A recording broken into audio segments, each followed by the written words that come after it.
जंतर मंतर पर धरना देने के बाद आज हम लोग पढ़ने आए हैं केमिस्ट्री का चैप्टर 1 रासायनिक अभिक्रिया और समीकरण किसे बोलते हैं। ये है क्लास 10 चैप्टर नंबर 1।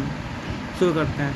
तो सबसे पहला आता है रासायनिक अभिक्रिया क्या होता है। सबसे पहले आता है रासायनिक अभिक्रिया किसको बोलते हैं। ठीक है, सिंपल सी बात है, जब दो या दो से अधिक परमाणु है ना परस्पर सहयोग करके है ना एक अणु का निर्माण करता है। ठीक है, दो परमाणु है, दोनों जुट करके अणु का निर्माण करे तो उसको क्या बोलेंगे हम लोग, रासायनिक अभिक्रिया बोलेंगे। ठीक है, रासायनिक अभिक्रिया में हमेशा जो है परमाणु ही भाग लेता है। मान लो चीनी है और पानी है, चीनी और पानी को मिलाएंगे तो चीनी का परमाणु और पानी का परमाणु ही अभिक्रिया करेगा। ठीक है, डायरेक्ट चीनी पानी नहीं करता है अभिक्रिया, इस बात को याद रखेंगे। ठीक है, तो आगे बोलता है जब कोई पदार्थ अकेले ही या किसी अन्य पदार्थ के साथ क्रिया करके विभिन्न गुण वाले एक या एक से अधिक पदार्थ का निर्माण करता है तो इस प्रक्रिया को रासायनिक अभिक्रिया बोलते हैं। अकेले या किसी और पदार्थ से अभिक्रिया करके अलग गुण का कोई पदार्थ बन जाएगा तो उसको क्या बोलेंगे हम लोग, अभिक्रिया बोलेंगे। ठीक है, जैसे झाल मुड़ी में मुड़ी मिला दिए, दाल मुड़ी मिला दिए तो जो मिला झाल क्या हुआ, अभिक्रिया हुआ। हट परमाणु का नाम और चेंज नहीं हुआ ना, अभिक्रिया मुड़ी चेंज हुआ ना दाल मुड़ी चेंज हुआ तो खरीदो नहीं अलग होना तो चीनी में नमक मिला दिया, हाँ तब वो जो पानी मिला क्या हुआ, नमकीन पानी हो गया ना तो वो चेंज हो गया ना, इसलिए वो अभिक्रिया हुआ। जी, जब दो रासायनिक अभिक्रिया में भाग लेकर नए पदार्थ बनाते हैं तो उसे अभिकारक कहते हैं और रासायनिक अभिक्रिया के फलस्वरूप बनने वाले पदार्थ को प्रतिफल बोलते हैं। मतलब देखो ये वाला रासायनिक अभिक्रिया तो इस साइड को बोलते हैं अभिकारक, इस साइड को क्या बोलते हैं, प्रतिफल बोलते हैं। ठीक है, यहाँ पर एग्जाम्पल दिया गया कि कैल्शियम ऑक्साइड को अगर हम ब्रेक डाउन करेंगे तो कैल्शियम ऑक्साइड प्लस CO2 में बनता है। ठीक है, यहाँ पे एग्जाम्पल दिया गया। ये सब एग्जाम्पल्स को जो है आपको खुद से पढ़ने लिखने सिखाया गया है रासायनिक अभिक्रिया बाद में मिला में, तो उसी में करेंगे, इसमें दोबारा हमको इसको झकने की जरूरत नहीं है। आगे बढ़ते हैं यहाँ पर रासायनिक अभिक्रिया की क्रियाविधि। रासायनिक अभिक्रिया कैसे काम करता है तो हम तुमको पहले बता दिए। ठीक है, और बताते हैं एक बार समझाते हैं। मान ले जाए कि आपके पास है ये है चीनी, ये है चीनी, ठीक है, और ये है पानी।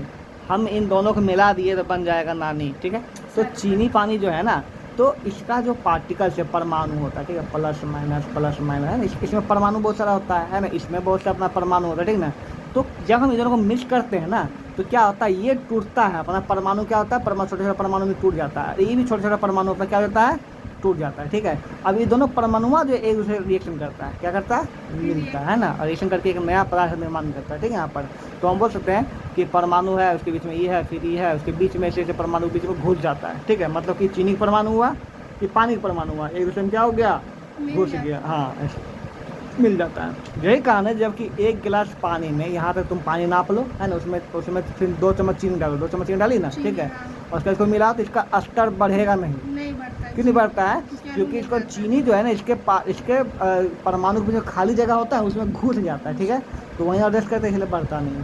ठीक है, यहाँ पे ओके, तो यही हमारा टॉपिक था कि रासायनिक अभिक्रिया की क्रियाविधि कैसे होता है। तो वही लिखा हुआ है, किसी भी रासायनिक अभिक्रिया में अभिकारक के अणु पहले टूटकर परमाणुओं में बदलते हैं, अणु टूट कर परमाणु बदलता है ना, और उसके बाद फिर ये अभिक्रिया में आपस में पुनर्संगठित तो फिर से जुट कर संगठन बनाता है और फिर जाकर क्या करता है, ये मिल जाता है। इसका एक जीता जाता एग्जाम्पल लेते हैं तब मजा आएगा।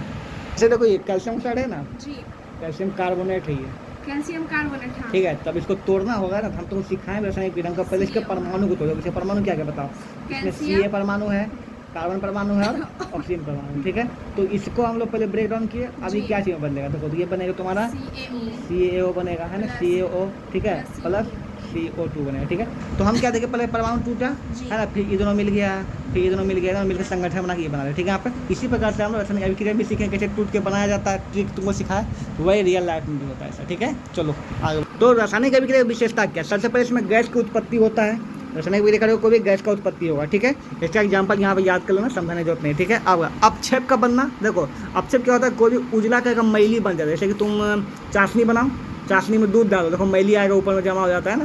हाँ, साबुन से नहाओ है ना, तो साबुन में भी मैली जमा होता है ना, कहते हैं ना, नहाने के बाद, हाँ है ना, वो सब। ठीक है, वही सब। ठीक है, इसका एग्जाम्पल याद करना जरूरी, गैस की उत्पत्ति किस में होता है ना, अपक्षेपण जो बनता है वो कैसा बनता है। ठीक है, इसका परिभाषा इसको याद करना जरूरी। ठीक है, तो यहाँ पे एग्जाम्पल दिया कि दानेदार जस्ता है ना, तो तुम इसको भाषण नहीं पढ़ना, दानेदार जस्ता ऐसा है ना, जस्ता क्या होता है, जड़ेन होता है, क्या होता है, जड़ेन होता है। उसका क्या बोला, तानु HCl बोला, तो HCl के साथ अभिक्रिया, तो क्यों बता क्या बनेगा, बता ZnCl बनेगा, अब H2 अलग हो जाएगा है ना, तो मतलब H2 बाद यहाँ पे अभी Cl2 है ना, ZnCl2 हो जाएगा यहाँ पर, तो ZnCl2 हो जाएगा कि नहीं होगा, ZnCl को ZnCl2 होता है, बता ZnCl2 होता है परिभाषित कि ZnCl होता है, ZnCl2 2 होता है, कंफर्म है हाँ ZnCl2। ठीक है, यहाँ पे तो हो गया। यहाँ पे तो हम क्या देखें, जब जिंक को हाइड्रोक्लोरिक एसिड करवाया जाता है ना, तो उसको क्या बनता है, तनु क्या बनता है, या बोला देखो यहाँ पे लिखा हुआ है कि या तो जिंक को जो है ना हाइड्रोक्लोरिक अम्ल से करवाओ या फिर तनु सल्फ्यूरिक अम्ल से करवाओ। ठीक है, तो क्या निकलता है, हाइड्रोजन, तो हाइड्रोजन गैस निकल रहा है यहाँ पे ना।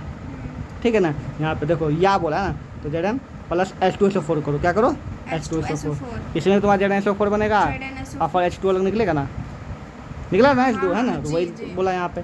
तो जो बोलता है वो तुम यहाँ पे लिख के खुद से कर लिया करो। ठीक है, यहाँ पे और भी बोला, क्या बोला कि एक परखनली में थोड़ा सा सोडियम कार्बन लो, क्या लो, सोडियम कार्बन। तो परखनली को मारो गोली, सोडियम कार्बन क्या होता है बताओ, CaCO3। अरे हटाओ, पेन से लिखे क्या है यहाँ पे बताओ, कि एक परखनली में थोड़ा सोडियम कार्बन। ठीक है, सोडियम कार्बन लेते हैं NaCO3, सोडियम कार्बोनेट लिए। ठीक है, लेकर उसमें क्या, तनु हाइड्रोक्लोरिक अम्ल। ठीक है, क्या डाले, HCl डाले। ओके, क्या बना बताओ, और कार्बन डाइऑक्साइड गैस उत्पन्न होते हैं ना, देखो यहाँ पे है ना, तो क्या बनेगा, NaCl बनेगा। देखो इसका Na है, इसमें कौन कौन सा परमाणु है, Na है, C है, O है, H है, Cl है ना, तो Na और Cl से NaCl बन गया। ठीक है, अब उसके बाद क्या बोला, क्या बनेगा बताओ, और क्या बनेगा, हाइड्रोजन ना, देखो C प्लस O2 क्या बनेगा, CO2 बनेगा, CO2। ठीक है, और उसके बाद H भी निकलेगा, हाइड्रोजन गैस भी निकलेगा। बात समझ नहीं यहाँ पे। ठीक है, यहाँ पे तो वही चीज़ यहाँ पे जो बोलता है तुम वहाँ पे लिख सकते हो, अभिक्रिया कर सकते हो। ठीक है, ऐसे यहाँ पे ये है, यहाँ पे ये, बस हो गया। ठीक है, ये अपक्षेपण का बनना। यहाँ पे गैस की उत्पत्ति में हम क्यों पढ़े इसको बताओ, यहाँ पे तो हर जगह गैस का CO2 गैस का उत्पत्ति हुआ है ना, यहाँ पर इसी प्रकार से। और उसमें तो पेड़ में था HCl, तो उसमें हाइड्रोजन गैस निकला, सब निकला ना गैस, तो वही बात यहाँ पर क्लियर है। क्या अपक्षेप का बनना में तुमको एग्जाम्पल याद करना चाहिए अच्छा से कि क्या क्या चीज़ में अपक्षेप बनता है। कभी कभी ऑब्जेक्टिव में उदाहरण में पूछता है। ठीक है, यहाँ पर तो याद करना चाहिए तुमको, याद कर लेना। चलिए, हाँ, रंग परिवर्तन किस में होता है वो भी देख लेना यहाँ पे है ना।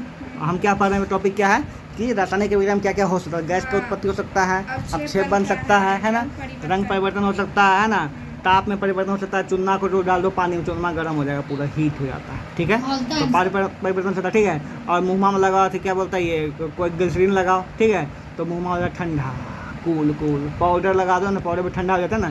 ठंडा क्यों हो रहा है, पानी से अभिक्रिया क्या करता है, वो उष्मा को अब्जॉर्ब करता है, इसलिए होता है। ठीक है, यहाँ पर तो वो भी यहाँ पे ताप में परिवर्तन हो सकता है। ठीक है, और अवस्था में परिवर्तन हो सकता है। मान लो कोई ठोस है, ठोस में मिला द्रव बन गया, है ना, हाँ होता है, कभी कभी ऐसा भी होता है। ठीक है, यहाँ पर वो सबका उदाहरण पढ़ना जरूरी है। ठीक है, यहाँ पर अब इसमें देखो ताप में परिवर्तन के आधार पर दो प्रकार का अभिक्रिया होता है, एक होता है उष्मा क्षेपी, एक होता है उष्मा शोषी। देखो उष्मा क्षेपी वो होता है ना कि जो है क्या है, देखो हम तुमको बताए भी थे इसका कि उदाहरण के इसमें जब चूना को जब पानी में डालते हैं ना, चूना बनाते हैं तो और खोलने मतलब उष्मा उत्पन्न करने लगता है ना, तो जो उष्मा उत्पन्न करेगा उष्मा क्षेपी बोलेंगे, और जो उष्मा एब्जॉर्ब करेगा क्या करेगा, हाँ तो उसको बोलेंगे क्या बोलेंगे, उष्मा शोषी बोलेंगे। तो ये ठंडा होता है, ये गर्म होता है। ठीक है, ये दोनों चीज़ को तुमको समझ में आ गया यहाँ पे। अब आता है अवस्था में परिवर्तन है ना, ठोस का द्रव गैस, इसका उदाहरण याद कर लोगे। ठीक है, यहाँ पर ये सब क्लियर हो गया। ठीक है, अभी तो मुझे पढ़े रासायनिक अभिक्रिया, क्या बोला, रासायनिक अभिक्रिया। देखो इसको कितना दिक्कत हो रहा है, सोडियम क्लोराइड का जलीय विलयन में सिल्वर नाइट्रेट का विलयन डालने पर सिल्वर नाइट्रेट का दही जैसा सफ़ेद रंग प्राप्त हो, कितना लंबा चौड़ा हो गया। अगर हम इसी को अगर लिखें, क्या लिखे बताओ, सोडियम क्लोराइड है, क्या लिखे बताओ, NaCl। ठीक है, लिखे यहाँ पे सोडियम क्लोराइड के जलीय विलयन में है ना, जलीय विलयन यहाँ पे लिख देंगे हम, यहाँ पे लिक्विड, जलीय विलयन लिक्विड लिख देंगे ना यहाँ पे, हाँ लिक्विड लिख देंगे। प्लस क्या करना पड़ता है यहाँ पे, क्या सिल्वर नाइट्रेट क्या होता है, Ag और नाइट्रेट का NO3। ठीक है, यहाँ पर कर दी डालने क्या होता है, सिल्वर क्लोराइड का दही जैसा रंग पागा ना, सिल्वर क्लोराइड बनता है, क्या बनता है, हाँ तो AgCl बनेगा, AgCl बनेगा। ठीक है, यहाँ पर और जो बचेगा क्या बचेगा, NaNO3 क्या बचेगा, NaNO3 ये नहीं बचेगा यहाँ पर। ठीक है, यहाँ पर ये क्या कैसा सफ़ेद रंग का, सफ़ेद रंग यहाँ लिख दिए। ठीक है, तो हम क्या देख रहे हैं, इतना बड़ा भाषण को हम इसलिए लिख दे रहे हैं ना, जब हम इस भाषण को, ये तो अभिक्रिया हुआ है ना, इस भाषण को शॉर्टकट में लिखते हैं, संकेत के हिसाब से लिखते हैं, उसको क्या बोलते हैं, रासायनिक समीकरण। उसको क्या बोलते हैं, रासायनिक समीकरण। ठीक है, यहाँ पर तो वही परिभाषा यहाँ हो गया, किसी रासायनिक अभिक्रिया में भाग लेने वाले पदार्थों के संकेतों और सूत्रों की सहायता से अभिक्रिया का संक्षिप्त निरूपण करना ही रासायनिक समीकरण कहलाता है। ठीक है, अब यहाँ पे सब दिया, सब भाषण पढ़ने की बिल्कुल जरूरत नहीं तुमको। ठीक है, रासायनिक समीकरण क्या होता है, अब यहाँ पता है रासायनिक समीकरण लिखने का नियम क्या है बताओ, कि अभिकार किधर लिखाता है, फिर बीच में क्या लाइन पड़ता है, बगल में संकेत पड़ता है, नीचे उसका नाम लिख सकती हो, यही सब। इसको कभी जरूरत नहीं पढ़ने, काम खत्म हो गया यहाँ पे, ठीक है। अब आता है संतुलित और असंतुलित रासायनिक समीकरण। इसके बारे में तुमको पता है कि दोनों और परमाणु क्या होना चाहिए, समान होना चाहिए। देखिए यहाँ पे H2Cl2, ठीक है, तो 2HCl हो गया, बिल्कुल H भी दो, 2HCl हो गया यहाँ पे, कोई दिक्कत नहीं यहाँ पे, ठीक है। देखो यहाँ पे H2O2 H2O बनी, ठीक है, तो H तो दो हो गया, O देखिए वो है, हुआ नहीं है ना, ये असंतुलित हो गया, काम खत्म यहाँ पे हो गया, ठीक है। रासायनिक समीकरण संतुलित करना है, तुमको पता है, इसको हम क्या करके दिखाएं तुमको, ठीक है। इसका उदाहरण यहाँ पर ये खत्म हो जाएगा, ये सब उसका उदाहरण दिया हुआ है ना, सब उदाहरण को पढ़ लेने, काम खत्म करने का, ठीक है। यहाँ पर रासायनिक अभिक्रिया से प्राप्त होने वाली सूचना क्या क्या प्राप्त हो सकता है रासायनिक अभिक्रिया से। देखो पहला प्राप्त हो सकता है कि रासायनिक अभिक्रिया ठोस या द्रव या गैस, पदार्थ कोई भी ठोस, द्रव या गैस है ना, उसमें लिखा होता है G लिखा होता है, L लिक्विड लिखा होता है ना, एक्वस लिखा, सब लिखा हुआ था यहाँ पे, ठीक है। तो वही लिखा हुआ है रासायनिक अभिक्रिया से प्राप्त होने वाली सूचना क्या क्या बताओ। यह अभिकारकों प्रतिफलों को संकेत सूत्रों की जानकारी देता है ना, कि अभिकारक का संकेत क्या है, मतलब कि HCaCO3 कैसे लिखेंगे, है ना, हाँ, मतलब कि कार्बन कैल्शियम कार्बोनेट कैसे लिखेंगे, कैल्शियम कार्बोनेट CaCO3, उसका सूचना प्राप्त करता है कि हाँ ये पता चलेगा, उसको ऐसे लिखा जाता है, ठीक है। चलिए, यह बताता है कि अभिक्रिया में कौन कौन से पदार्थ भाग ले रहे हैं और अभिक्रिया के फलस्वरूप कौन सा पदार्थ बन रहा है, ठीक है। यह अभिक्रिया में भाग लेने वाले पदार्थों एवं परमाणुओं के अणुओं की संख्या को भी दिखाता है कि वो बन रहा है, H2O है तो H2O है, O A है, तो बता तो रहा है, ठीक है। रासायनिक अभिक्रिया में फलस्वरूप निर्मित प्रतिफलों परमाणुओं के अणुओं की संख्या को बताता है ना, कि उसका अणु की संख्या ये भी बताता है। अणु मतलब क्या, देखो H2 एक हो गया, H2 क्या हो गया, ये हो गया H हो गया परमाणु, H2 हो गया अणु, ठीक है। तो अणु का संख्या क्या, पूरा अणु एगो, यहाँ पर ये अणु है पूरा, तो ये एगो है, ठीक है। और ये परमाणु, तो H इसमें पूछा, इसमें क्या H का परमाणु, दो को परमाणु है, H का दो को H मिल गया, लेकिन पूरा मिलकर अणु देखिए ना हुआ है, वही बात यहाँ पर, ठीक है। यहाँ पर देता है यह अभिक्रिया में प्रतिफलों मोलों का अनुपात का जानकारी देता है। मोल का अनुपात क्या होता है, इसको हम लोग 9th में पढ़ चुके हैं, है ना। तो इसमें अभी तुम याद कर लो कि मोल का अनुपात का देता है, 9th में तुम पढ़ लेना, ठीक है। यहाँ पर अभिकारकों प्रतिफलों के द्रव्यमान का भी अनुपात देता है, कितना वजन उसका भी अनुपात बताता है, कितना जितना इधर वजन होगा उतना ही उधर वजन होगा, सेम चीज़ होगा, ठीक है। यह गैसीय अभिकारकों एवं प्रतिफलों के अपेक्षिक आयतन का जानकारी देता है ना, कि गैस का जो होता है ना, अभिकारक मान ले कि इतना गैस हुआ है, तो प्रतिफल में उतना ही गैस का आयतन होगा, दोनों द्रव्यमान सब सेम होगा, ठीक है। यहाँ पे तो यहाँ लिखा हुआ है, ठीक है। देखो सबसे पहले क्या दिया, देखो N2H2 मिला, NH3 बना नहीं यहाँ पे, ठीक है। तो नाइट्रोजन है ना, हाइड्रोजन है, पहला काम हुआ अभिकारक का प्रतिफल का संकेत सूत्र जानकारी दिया, ठीक है। उसका परमाणु संख्या दिया, इसमें क्या हुआ N 2 है, और किस में इसमें 6 परमाणु है, ठीक है। इसमें देखो मोल के एक अणु का एक मोल, एक अणु का एक मोल, इसमें क्या अणु है, 3 गो है ना, H3 3 गो मोल हो गया यहाँ पे, ठीक है। यहाँ पे इस तरह से मोल में जानकारी दिया ना। उसके बाद देखो इसका वजन देखो N का कितना होता है वजन 7, N का परमाणु संख्या कितना होता है 7, वजन कितना हो जाएगा 14, दोगुना होता है, द्रव्यमान 2 है ना। तो यहाँ पे 2 का है ना, 14 दूनी 28, पहली बार सुन रही है क्या, नहीं उसका क्या बोलता है, 2 है नहीं यहाँ पे N2 है, तो N का 2 का 14 28 ना होगा, है ना।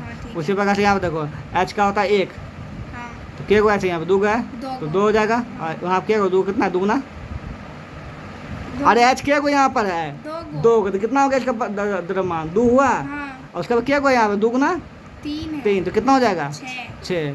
इसका देखो आयतन हो गया 1 है आयतन, ठीक है, इसका आयतन 3 है, आयतन निकालना पड़ता है, इसका 2 आयतन निकले, ठीक है। यहाँ पर इस हिसाब से इसका सब चीज़ का जानकारी इसमें तुमको मिल गया।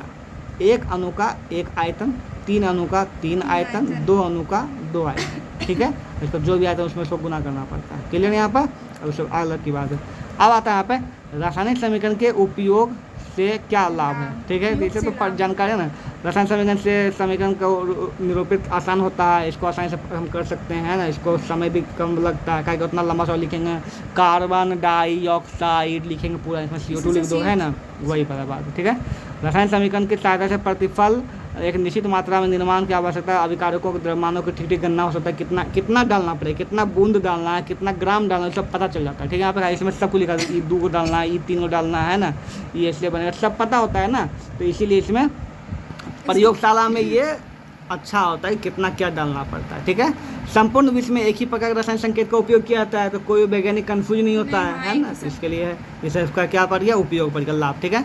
रासायनिक समीकरण की सीमाएं क्या क्या है, क्या क्या सीमा होता है, ठीक है। चले मतलब क्या क्या चीज़ें हैं जो नहीं बता पाती है, ठीक है। तो रासायनिक समीकरण से अभिकारकों प्रतिफलों की भौतिक अवस्था, ठोस द्रव या गैस की जानकारी नहीं हो पाती है ना, प्रतिफल का नहीं पता चल पाता कि ठोस बना, द्रव बना, गैस बना, ठीक है। तुमको याद करना पड़ता है, देख के तुम नहीं बता सकते ठोस है, इसको देखो ठोस है, द्रव नहीं बता सकते ना, लिखना पड़ता है। अभिकारकों के फलस्वरूप उत्सर्जित या अवशोषित ऊष्मा की जानकारी रासायनिक समीकरण से नहीं प्राप्त हो पाती, अर्थात समीकरण यह जानकारी नहीं देता है कि अभिकारक ऊष्मा छेपी या ऊष्मा शोषी है। मतलब ये गर्मी करे या ठंडा करे तुमको पता चला, इसको देख करके नहीं चला। ये सब इसका सीमा है, इसका तकलीफ है जो नहीं हो रहा है इससे। ठीक है, यहाँ पर आगे यहाँ बढ़ता है, रासायनिक समीकरण से पता नहीं चलता है कि रासायनिक अभिक्रिया का किन दिशाओं में हो रहा है, कि दाब दशाओं मतलब दाब में हो रहा है, ताप में, मतलब किसी के दाब डालना पड़ता तब होता है ना, किसी में ताप मतलब कि मान ले तुमको चूना पानी करना, तो पानी गर्म करना पड़ता, चूना डालता तब ना गर्म होता है वहाँ पर। ठीक है, यहाँ पर चीनी में चाशनी मार तो गर्म करना पड़ता है, तो उसमें लिखा हुआ ना किन स्थिति में ऊँची अभिक्रिया हो रहा है वो पता नहीं चलता हमको। ठीक है, इसलिए एक बात आता है उत्प्रेरक, उत्प्रेरक बहुत इंपॉर्टेंट है, वो आगे पढ़ेंगे हम लोग। ठीक है, क्या होता है, ये सब वो चीज़ें हैं जिसकी उपस्थिति में अभिक्रिया होता है, नहीं तो नहीं होगा, वही है यहाँ पर। ठीक है, यहाँ पर रासायनिक समीकरण के अभिक्रियाओं के वेग के बारे में नहीं पता था कि जल्दी हो रहा है, फास्ट, कम, धीरे धीरे, नहीं पता था रासायनिक समीकरण। ठीक है, फास्ट है या फिर स्लो है नहीं पता था। ठीक है, अच्छा, कुछ रासायनिक अभिक्रियाएं विस्फोट के साथ होती है, परंतु रासायनिक समीकरण इसके बारे में बता नहीं पाता कि विस्फोट कर जाएगा, नहीं बता पाता है। ठीक है, रासायनिक समीकरण यह भी जानकारी नहीं देता है कि अभिक्रिया के अभिकारकों की वस्तुतः कितनी मात्राएं खर्च हुई तथा प्रतिफल कितनी मात्राओं का निर्माण हुआ, है ना। तो खर्च हो गया, कितना बचा नहीं पता। हाँ, नहीं बचा। ठीक है, यहाँ पर ये सब काम खत्म हो गया, हम बढ़ते हैं आगे। ठीक है, रासायनिक समीकरण को अधिक उपयोगी बनाना कि और उसको अधिक उपयोगी बनाना। ठीक है, यहाँ पर तो अधिक उपयोगी पहला कम क्या था, इसमें ठोस द्रव गैस नहीं पता चल सकता है ना, तो हम इसमें लिख देंगे आप लोग को, है ना, ठोस गैस लिख देंगे, गैस को गैस लिख देंगे, है ना, सबको लिख देंगे। एक्वस को क्या होता है ये सब लिख देंगे आप, मतलब लिक्विड। हाँ, ठीक है,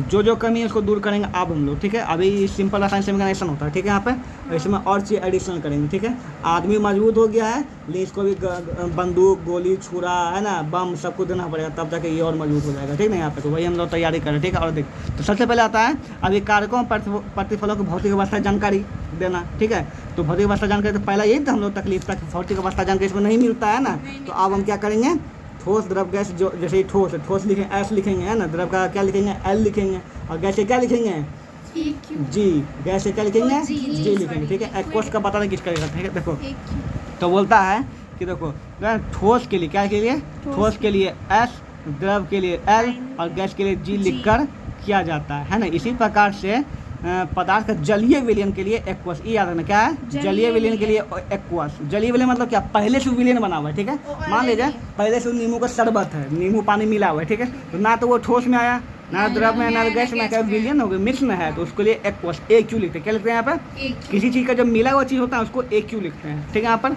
तो अब जो है इसको हम दिखा देते हैं, CH3 हो गया, COS सॉलिड हो गया, है ना, और ये गैस हो गया, है ना। उसी प्रकार देखो जिंक क्या क्या है, सॉलिड, एक्वस सोल्यूशन H2SO4 है, सॉल्यूशन है ना, और ये एक्वस सोल्यूशन हो गया, यहाँ पे विलयन हो गया, जलीय विलयन हो गया, और ये गैस हो गया। तो ये पता चल गया यहाँ पे, है ना। तो पहला कमी हम लोग दूर कर लिए, चलो बंदूक दे दिया। अब आगे क्या बताता है, आगे क्या तकलीफ था बताओ, तकलीफ क्या था कि इसमें जो ये नहीं बताता कि एक्सोथर्मी ऊष्मा छेपी, ऊष्मा शोषी, ये नहीं बताता। ठीक है, चलिए इसके लिए हम लोग कर देंगे, देखिए जो भी ऊष्मा उत्सर्जित करेगा, क्या करेगा, उत्सर्जित, उसमें प्लस ऊष्मा कर देंगे, क्या कर देंगे, प्लस हीट कर देंगे, HEAT हीट, या फिर प्लस ऊष्मा कर देंगे। ठीक है, तो दिख गया इसमें ऊष्मा हो रहा है, और जिसमें ऊष्मा लेगा क्या करेगा, अवशोषी करेगा, जो ऊष्मा शोषी होगा उसमें इधर ऊष्मा देंगे, क्या देंगे इधर। अच्छा, उसका उधर देंगे, हाँ, और इसका इधर देंगे। देखो इसके पीछे भी लॉजिक है। देखो जो ऊष्मा उत्पन्न करेगा वो बाय प्रोडक्ट में C+O2, ठीक है, CO2 बन रहा है यहाँ पे ना, तो CO2 यहाँ पे साथ में क्या निकाल रहा है, हीट, क्या निकाल रहा है यहाँ पर, हीट को ऐसे भी दिखाते हैं, ऐसे या फिर ऐसे हीट। ठीक है, वो हीट निकाल रहा है, लेकिन जो हीट यूज कर रहा है क्या कर रहा है, हीट N2 हाँ प्लस O2। देखो ये हीट को क्या कर रहा है, यूज कर रहा है। अगर ये हीट को यूज कर रहा है तो कोई भी चीज़, अगर दुनिया में कोई चीज़ ठंडा क्यों करता है, क्योंकि वो हीट को खींच लेता है। हीट को क्या करता है, खींच लेता है। हमको ठंडा क्यों लगता है चमड़ी में, क्योंकि हमको बाहर का तापमान क्या है, ठंडा, हमारा शरीर गर्म है, हमारा शरीर जो क्या करता है उसको खींच लेता है, ठंडा क्या करता है, खींच लेता है, तो इसीलिए हमको ठंडा लगता है। ठीक है, यहाँ पर तो वही बात यहाँ पर हो गया कि ऊष्मा क्या कर रहा है, यूज कर रहा है। अभिक्रिया में अगर ये ऊष्मा यूज कर रहा है तो ये क्या होगा, ठंडा होगा। अभिक्रिया करने ऊष्मा यूज कर रहा है ना, तो क्या हो जाएगा ये ठंडा, इसलिए ऊष्मा शोषी। इसीलिए ऊष्मा हमेशा कहाँ दिखाते हैं, इसमें पहले दिखाते हैं। तुमको ऑब्जेक्टिव पूछ सकता है कि ऊष्मा शोषी अभिक्रिया में ऊष्मा किधर यूज होता है, प्रतिफल में या अभिकारक में, तुमको बोलना है बारे बेवकूफ लड़की, अभिकारक में, प्रतिफल, फल मतलब रिजल्ट में क्यों होगा, ठीक है। आप देखो अगला क्या था, गैस उत्सर्जन की जानकारी नहीं देता है, उसको तीर से दिखाओ, जहाँ जहाँ गैस उड़ रहा है तीर से दिखा दो। हाँ है ना। अपक्षेप बनने की जानकारी नहीं देता है, तो अपक्षेप बनने की जानकारी हमेशा नीचे दिखाओ, क्या दिखाओ, नीचे, है ना। हाँ ठीक है, नीचे तीर मारो, ठीक है यहाँ पर। तो ये अपक्षेप का हो गया। चलिए, अभिकारक के किस शर्तों को जानकारी, ठीक है, कि अभिकारक किस शर्त पे हो रहा है, ठीक है, यहाँ पे देखो है ना, यहाँ पे इसके तीर के ऊपर लिखो, किसके ऊपर तीर है ना। ये जो अभिकारक हो किस पे हो रहा है, ताप और दाब और उत्प्रेरक उपस्थिति में हो रहा है। क्या हो रहा है, उत्प्रेरक। देखो, उत्प्रेरक वह चीज़ होता है जिसकी उपस्थिति में कोई चीज़ होता है लेकिन वो अभिक्रिया में भाग नहीं लेता है। फॉर एग्जाम्पल केरोसिन जो होता है ना, सोडियम को डुबा के रखते हैं केरोसिन तेल में, ठीक है, लेकिन केरोसिन तेल सोडियम का अभिक्रिया नहीं करता है, लेकिन उसको बचा के रखता है ना, वो अभिक्रिया नहीं लेता, लेकिन उसकी उपस्थिति में ये काम होगा। जैसे कि क्रिकेट में अंपायर खुद नहीं खेलता लेकिन उसकी उपस्थिति में खेला होता है, ठीक है, वही उत्प्रेरक है यहाँ पे। ओके, ठीक है, यहाँ पे ये चीज़ होगी। यहाँ पे अभिकारक की उत्क्रमणीयता की जानकारी, ठीक है, देता है। रासायनिक अभिक्रिया की उत्क्रमणीयता की दर्शाने के लिए, है ना, मतलब कि उत्क्रमणीयता है की जानकारी दर्शाने के लिए अभिकारक प्रतिफलों के बीच विपरीत दिशाओं में चिन्ह दिया था। ये इसका क्या मतलब है, देखो इसका मतलब ये हुआ कि इससे ये बना सकते हैं और इससे ये भी बना सकते हैं, इसीलिए यहाँ पे, है ना, इसी को बोलते हैं अभिक्रिया की उत्क्रमणीयता। क्या बोलते हैं इसको, उत्प्रेरक और उत्क्रमणीयता अलग अलग चीज़ है, ठीक है यहाँ पर। तो उत्क्रमणीयता क्या है कि रिवर्सेबल होता है। क्या होता है, रिवर्सेबल, इससे ये बना सकते हैं, इससे फिर ये बना सकते हैं, वही हुआ, ठीक है। ऐसा अभिक्रिया कुछ होता है, उसको नोट करना याद कर लो, ठीक है। यहाँ पर तुम्हारा खत्म। ये मतलब तकलीफ जो था उसको क्या कर दिया, हम पूरा कर दिया, ठीक है। रासायनिक अभिक्रिया को हम पूरा कंप्लीट कर दिया। अब यहाँ क्या है, रासायनिक विभिन्न प्रकार रासायनिक अभिक्रियाएं, ठीक है। अब कितना प्रकार रासायनिक अभिक्रिया होता है इसके बारे में हम लोग पढ़ने वाले हैं, समझने वाले हैं। तो बोलो क्या